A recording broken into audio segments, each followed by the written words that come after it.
सबसे पहले चार गवाह थे जिनके नाम पे इसने 16 अरब रुपया लिया था। उसमें गुलजार अहमद, वो चपड़ासी था रमजान शुगर मिल में, वो मर गया, पता ही नहीं चला मरा कैसे। मुजम्मल राजा, वो कैश बॉय था रमजान शुगर मिल में, वो हार्ट अटैक से मर गया। ये 2 महीने में आते साथ ही इनके पहले 2 महीने में वो मरा। गुलाम साबिर जो मुजम्मल का रिश्तेदार था, वो हार्ट अटैक से मर गया, भाई था, वो हार्ट अटैक से मर गया। मकसूद चपड़ासी जिसके अकाउंट में 4 अरब रुपया आया था, 400 करोड़ रुपया, वो हार्ट अटैक से मर गया। डॉक्टर रिजवान जो FIA का इन्वेस्टिगेट कर रहा था ये केस शहबाज शरीफ का और बेटों का, वो इन्वेस्टिगेटिंग ऑफिसर, वो हार्ट अटैक से मर गया। और एक और जो इन्वेस्टिगेट कर रहा था नदीम अख्तर, उसको भी हार्ट अटैक हुआ लेकिन वो बच गया। अब ये सुने, किसी और मुल्क में ये होता, मैं यूरोप की बात कर रहा हूं, मैं उन मुल्कों की बात कर रहा हूं जिधर इंसाफ है। अभी इन्वेस्टिगेशन होनी थी, इसके ऊपर इन्वेस्टिगेशन होनी थी, किसी ने नहीं पूछा कि कैसे सारे लोग जो गवाह थे सब मर गए हैं। और उसके अलावा राना सनाउल्लाह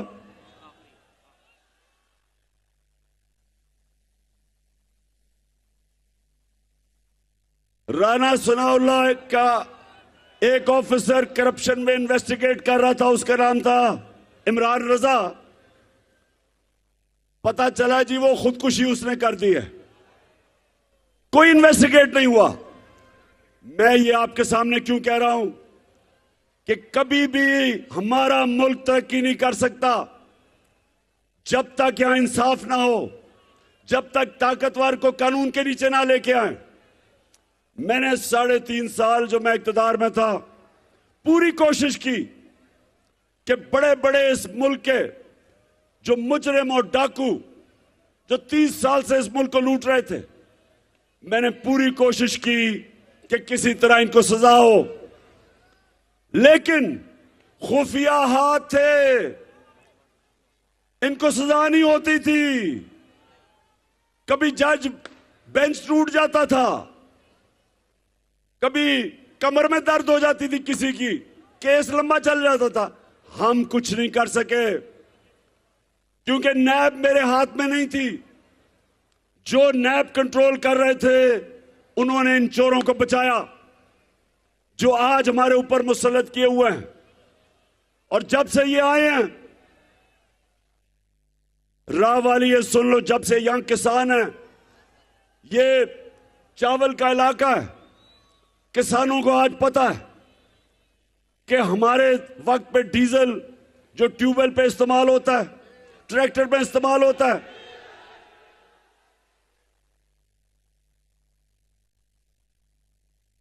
सॉरी मैं गलत से कह गया, फजल रहमान जो इस्तेमाल होता है इन सारी चीजों में, 150 रुपए लीटर कीमत थी फजल रहमान की जब हम थे 6 महीने पहले।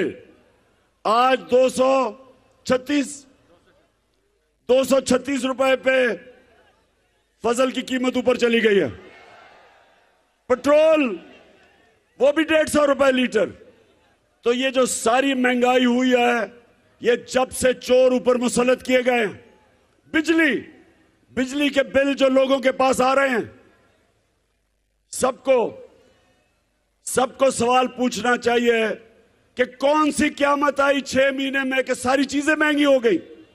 50 साल में सबसे ज्यादा महंगाई हुई। तो आगे जाके मैंने ये सवाल करने हैं कि कौन है इसका जिम्मेदार? किसने ये किया कि इन चोरों को ऊपर बैठा दिया और इनके सारे केसेस खत्म होने शुरू हो गए, NRO मिलना शुरू हो गया, मरियम भी बरी हो गई। मरियम का पापा तैयारी कर रहा है आने की। शहबाज शरीफ के भी केस खत्म हो गए, हमजा शरीफ के केस भी खत्म हो गए, और वो इस मुल्क की सबसे बड़ी बीमारी जरदारी, उसके भी केस खत्म होने शुरू हो गए। अब इन्होंने कानून ऐसा बना दिया है, राहवाली के नौजवानों ये समझ लो, कानून अब ये है कि सिर्फ छोटा चोर पकड़ा जाएगा आपसे। अगर मैं बड़ा डाका मारता हूं और मैं मुल्क से पैसे बाहर भिजवा देता हूं, कोई पाकिस्तान का कानून अब मुझे नहीं पकड़ेगा। इन्होंने आके नया कानून बनाया, इन्होंने कानून अब ऐसे बना दिए हैं कि सिर्फ छोटे चोर पकड़े जाएंगे। तो इसलिए इंसाफ के लिए हम सब आज इस्लामाबाद रवाना है, क्योंकि ये कौम मोहम्मद मुस्तफा सल्लल्लाहु अलैहि वसल्लम की उम्मत है। दुनिया के अजीम तरीन लीडर की हम उम्मत हैं। हम भेड़ बकरियां नहीं हैं, हम गाय भैंसे नहीं है कि आप लाठी मार के कभी इधर मोड़ दें कभी उधर मोड़ दें। आज उन्हें कहें, कल कहते थे चोर हैं, आज कहते हैं कि जी वो एनआरओ दे दिया, अब साहब पाक हो गए हैं। मुशर्रफ ने इनको चोर कहा था, इनको पर केसेस किए, उसने फिर एनआरओ दे दिया। ये कौम, नौजवानों सब तैयार हो जाओ। अगर कौम अपने हकूक के लिए नहीं खड़ी होती, उनको जानवरों की तरह रखा जाता है। जानवरों की कोई हुकूक नहीं होते। जानवरों के जंगल के कानून में इंसाफ नहीं होता, जानवरों के माशरे में इंसाफ नहीं होता, इंसानों के माशरे में इंसाफ होता है। और हम ये इंसाफ जिससे हम आजादी चाहते हैं, अपनी हकीकी आजादी, उसके लिए निकले हैं। आपने सबने मेरे साथ देना है। और मैं आप सबके सामने आखिर में ये कहता हूं कि मेरी नजर में इससे बेहतर है कि इंसान मर जाए बजाय गुलामी किसी की करे। मैं मियां तारिक तुम्हारा भी शुक्रिया अदा कर रहा हूं, और जमाल नासिर आपका भी, जो आपने मेहनत की। और मैं आप सबसे आखिर में हल्फ लूंगा, हाथ खड़ा करके आपने मेरे साथ हल्फ लेना है। मैं यहां से पढ़ूंगा, आपने रिपीट करना है, हाथ ऊपर पीछे तक। बिस्मिल्लाहिर्रहमानिर्रहीम। हम हल्फ उठाते हैं कि हम पाकिस्तान के आइन की हमेशा पासदारी करेंगे, और हम कभी भी अल्लाह के सिवा किसी के सामने नहीं झुकेंगे। और हम हकीकी आजादी के इस जिहाद में इमरान खान